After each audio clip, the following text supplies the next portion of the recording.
Well, guys, it has been a while since I put out a video. I've had a busy month of November, a few things on the go, personal things. I didn't actually record some of the earlier stuff I did. A couple days out in the woods, didn't feel like a recording was there. I'm sort of preparing for the outside for the winter season and the winter tent, the hot tent. But probably the biggest reason I haven't been out in November is the weather. It has been horrible. Newfoundland, we're sitting rainfall records all over the place, and not that I mind going out in the rain, but it gets tiresome after a while when really you're out there and you're totally uncomfortable. So anyway, a couple nights ago, maybe even yesterday, a buddy of mine sent me a recipe for something that I like, but I'd never ever tried before. Uh, Newfoundland jam jams. And anybody who eats a cookie at all knows what a jam jam is, hopefully. So anyway, we're gonna see if we can make them up. And usually recipes are guidelines for me, but today I'm actually going to follow the recipe a little more because I haven't tried these before, never cooked them before. So we're going to see how she goes. Okay. Another thing this morning, I got a mic on. Hopefully, it's not going to screw up my sound. I haven't used this much. I've done a few test runs with it, but it's got an external adapter to the phone, so I really don't use it outdoors at all unless I had a really dry day because it's going to cause issues, possible chance of water getting into the camera. So anyway, back to the recipe. Uh, so I've taken all the ingredients, laid them all out, and got them all prepared, measured out, so that I don't have to be measuring it to save a little time type thing. The first thing we're going to do is cream our butter. So I got 1 cup of butter there, and it's softened a little. It's stuck on it. And you can use salted or unsalted, really. Name sure recipe just says butter, so we'll go from there. I'm going to cream together the butter, sugar. So it's a 3/4 cup brown sugar, all measured out, and molasses. So we got a 1/2 cup of molasses. I'm going to do it with a little spatula. There we go. Keep your molasses warm, it'll run better.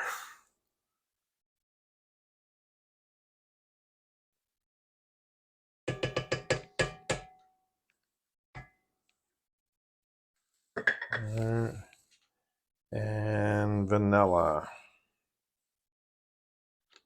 What do we call how much vanilla? 1 teaspoon, tablespoon. So put a tablespoon in.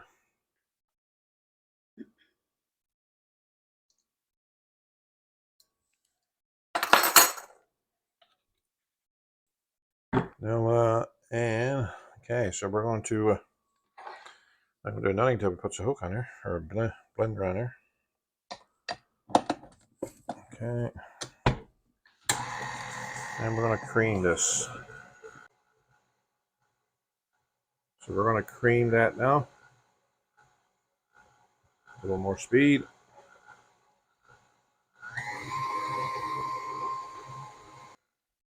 And along the way, I want to give it a little wipe along the sides here. If you don't, some of your contents don't get stirred in well.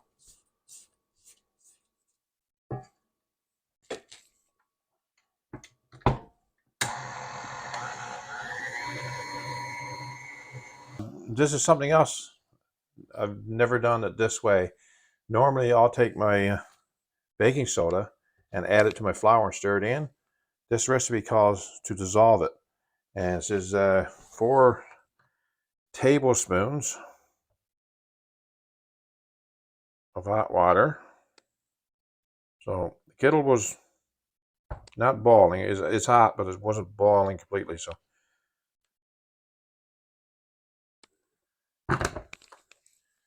and 2 teaspoons baking soda.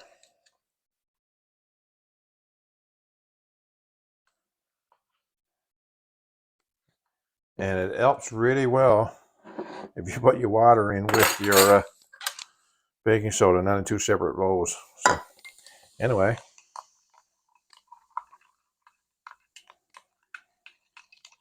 we just dissolve that good.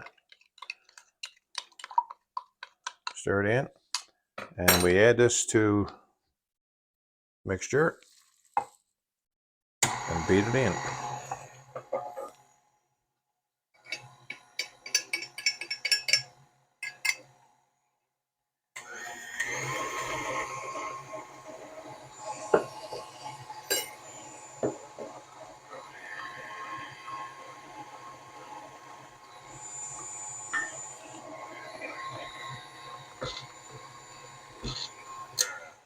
Okay, now that we got that done, we're going to be changing our beater because we're going to put the oak on, the dough hook, because we're actually going to be making cookie dough. Clean off what I got here. Okay, we're going to use the J oak, or the dough oak, I guess it's called in cooking terms. And we had our flour.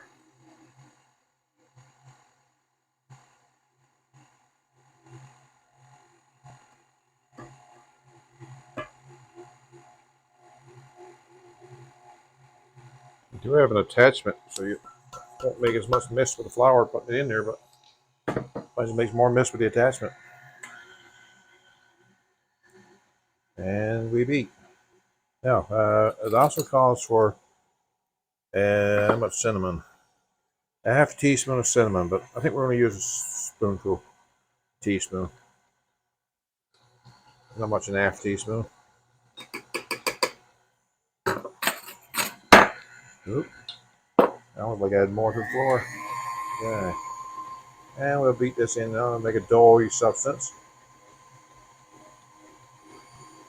Now, after a bit of beating there, everything's stuck to the side, so we gotta use the spatula to get everything off.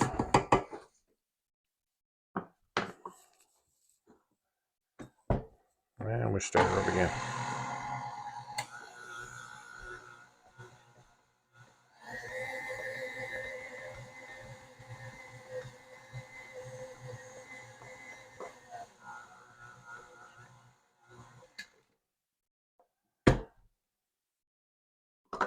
And again, we'll clean the sides. Find lots of times you gotta, at the end, you gotta knead with your hands to get this all in properly.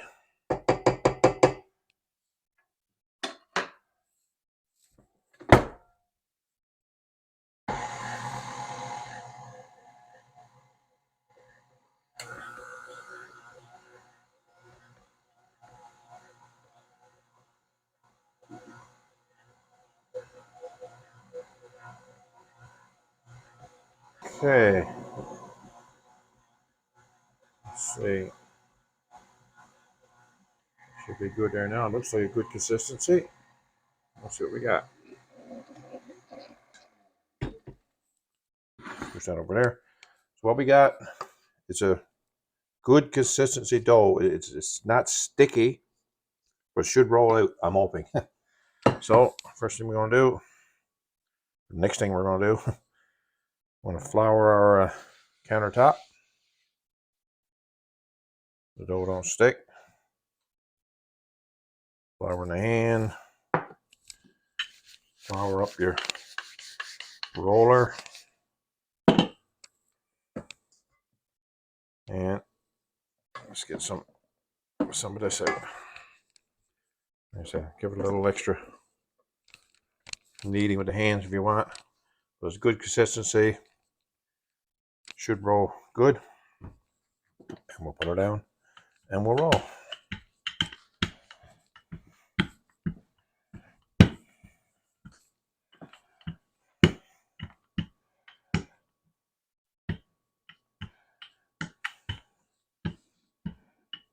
Okay, so we got the required thickness. I don't know how to explain it. The thickness of a cookie, I guess. And now we'll cut out. I'll try to get at least a dozen there.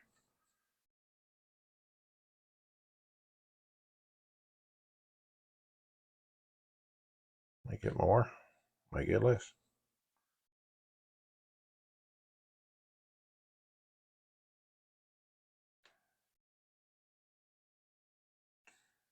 Okay, and get the dough up around there.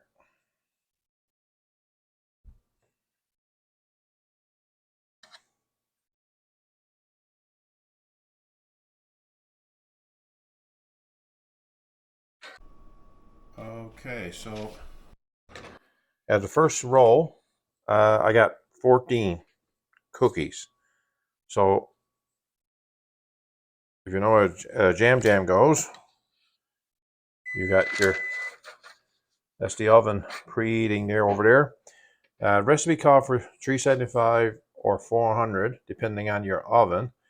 I'm using 350. Cook them a little longer at 350. So I'll keep watching them till they're done to where I like to have them done. But as I was saying, okay, so I'm going to put 7 of these, because I got 14 cookies here. So I'll put 7 on air. This is 7th one. Now, if you're making a jam jam, what do I do with the little hot areas? Jam jam is not a jam jam if you can't see the jam. So you gotta have a hole in the middle. And what I use, or what I'm going to use, like I said, I've never done this before, is a little tip from a cake decorator. And just put that in. And I thought that would work better than that, but we'll do it this way. So we'll take that out.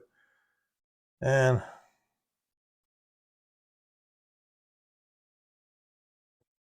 again.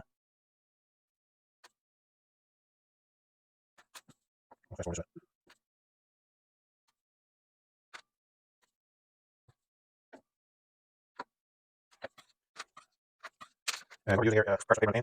So we'll and we'll repeat for the remaining amount of dough, and then we'll get them in the oven. Okay. It appears this is where the mic system decided to quit on me, and so I got no audio right here. But as you can see, the cookies are all laid out, half and half cookie and half and half with an hole. And there's 2 gingerbread men, but they're not gingerbread because there's no ginger in this recipe. So the oven's set for 350, preheated. Okay, in they go.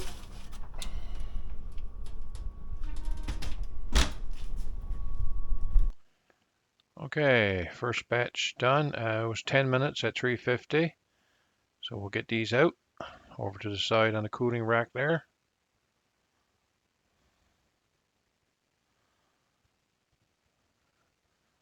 And the second batch is going in. Okay, this is the jam we use. It's one we got at Costco. It's raspberry, raspberry jam. You can use blueberry. I prefer my homemade raspberry jam because I don't add any sugars to my jams. So it's got a lower sugar content, I guess, other than the sugars from the berries themselves. So you could use strawberry, partridge, blueberry, you name it, you can use it. So to your flavoring, but this is the one we use today. We wanted to make them look like the store-bought raspberry filling ones. So we'll get those filled down and see how they look.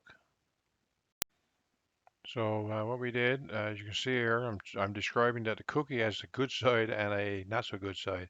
So you actually take the side that was down, turn the cookie over so that your nice, clear, clean cooked side will be on the outside of the cookie. and we just spread on our jam. And they're still warm when we do this. Not hot, of course, it's too hot to handle, but it's got to be warm. So we spread on our jam, and then we take our cap with a hole in it and place it over top. And she looks like this. So I'm pleased the way they turned out, and we continue that process for the remainder of the cookies.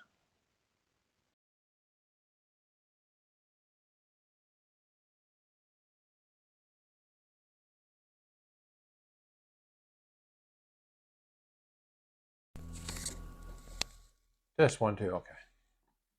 Now, the reason we make cookies is to have with our cup of tea. This is where the test comes in. I haven't tried these before.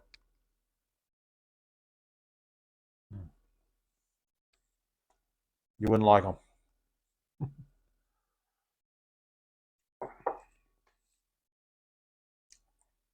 As I expected, delicious. Thank Kev for the recipe. Until next time, we'll be talking.